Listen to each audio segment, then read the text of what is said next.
Katagal-tagal niya na magpunas ng tae. Nagagalit na ang bata. Ano ba, Ere? Matanggal na, Ere. Alis, Ere. Ano ito? Nahulog ito dahil nagagalit na.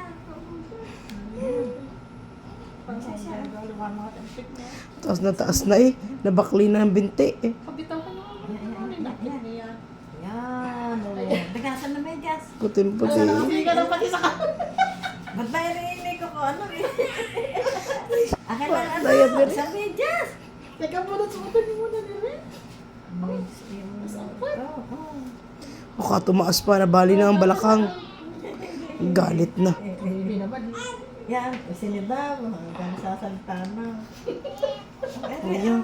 ano ba, Ere? Nakasura pang magdaya pero mga ere di marunong. Batoy, nasa medyas mo. Ba't ba? Wala. Nasaan na isang medyas? Kinuuli mo na yata din nila yung tae.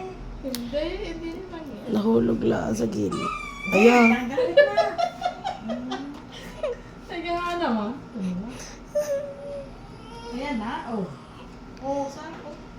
Saan ba ang panjaman yan? Ere. Yung panjaman. Ito. Palitan na. Din. Asan ba ang medyas? Pwede sa Magiging galayan. Pag nawala. Magagalit.